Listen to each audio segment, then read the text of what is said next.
ଆଜ୍ଞା ମୁଁ ପାଣ୍ଡବ ପ୍ରଧାନ ଆମର ଗ୍ରାମବାସୀ ମୁଁ ରାମଣ୍ଡା ଆମର ଏ ରୋଡ ପାଇଁ ଆମେ କେତେ ଚେଷ୍ଟା କଲୁଣୁ କିନ୍ତୁ କେବେ ହେଲେ କାମ ହେଇପାରୁନାହିଁ। ବିଜେଡି ସରକାର 10 ବର୍ଷ ଥିଲେ ଶ୍ରୀକାନ୍ତ ସାହୁ ତାଙ୍କେ 10 ବର୍ଷ ଭିତରେ କରିପାରିଲେ ନାହିଁ। ଆଉ ଗୋକଳାନନ୍ଦ ମଲ୍ଲିକ ଯୋଉ ରାଲି ବୁଲି ଆସିଥିଲେ କହିଥିଲେ 3 ମାସ ଭିତରେ ମୁଁ ରୋଡ କରି ଦେଖେଇ ଆମ ବିଜେପି ଆସିଲେ 2 ବର୍ଷ ହେଲାଣି ଆଜ୍ଞା ଦେଖା ସାକ୍ଷାତ ନାହିଁ ଗାଁକୁ ରୋଡ କରିବା କଥା ଦୂରର କଥା। ସବୁ ନେତା ମନ୍ତ୍ରୀ ଇଲେକ୍ସନ ହେଲେ ସବୁ ଆସୁଛନ୍ତି ରୋଡ ଘାଟ କରିଦେଇ ସବୁ କରିଦେଇ କିଏ ଆଉ ଇଲେକ୍ସନ ସରିଗଲେ ଆଉ କିଏ ଦେଖା ସାକ୍ଷାତ କାହାର ନାହିଁ। ଆଜ୍ଞା ଆପଣଙ୍କ ପରିଚୟ? ରାମଣ୍ଡା ଶିବରାମ ପାତ୍ର। ଆଜ୍ଞା 5 ବର୍ଷ ଭିତରେ ଶ୍ରୀକାନ୍ତ ସାହୁ ପାଖକୁ ମଧ୍ୟ ଆମେ 3-4 ଥର ଯାଇଥିଲୁ।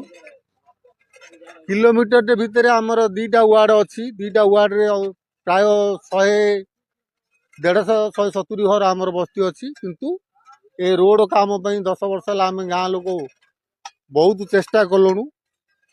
ବିଜେଡି ଗଲା ପରେ ବିଜେପି ଆସିଲା ପରେ ମଧ୍ୟ ଗୋକୁଳାନନ୍ଦ ମଲ୍ଲିକଙ୍କୁ ବର୍ଷେ ହେଲା କହୁଛୁ, କିନ୍ତୁ ରୋଡ କାମ ନ ହେବା ହେତୁ ଆମେ ଗାଁ ଲୋକ ସହଯୋଗରେ ଏ ରୋଡଟା କାମ ଆମେ କରୁଛୁ।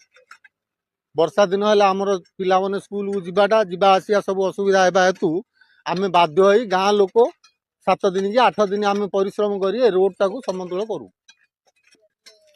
ଗାଁକୁ ଯୋଜନା ଆସିବ ବୋଲି ତ ଆମେ 10 ବର୍ଷ ହେଲା ଗାଁ ଲୋକ ଚେଷ୍ଟା କରିକି ବିଫଳ ହେଲୁ। ବିଫଳ ହେବା ସତ୍ତ୍ୱେ ଆମେ ଗାଁ ଲୋକ ନିଜେ କରିବା ପାଇଁ ବାଧ୍ୟ ହେଲୁ। ସେଥିପାଇଁ ଆମେ ନିଜେ କରୁଛୁ।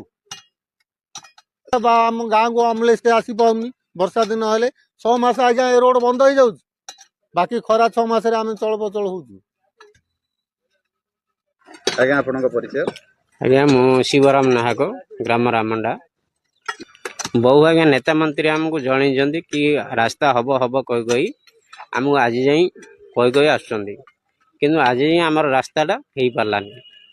ଆଉ ଆମର ଗ୍ରାମବାସୀ ସବୁ ମିଳିମିଶି ଆମର ଆଗାମୀ ଗୋଟେ ଯଜ୍ଞ ହେବାର ଅଛି ମନ୍ଦିର ପ୍ରତିଷ୍ଠା ପାଇଁ, କିନ୍ତୁ 100 ଗାଁରୁ 1000 ଲୋକ ଆସିବେ ଗାଁକୁ।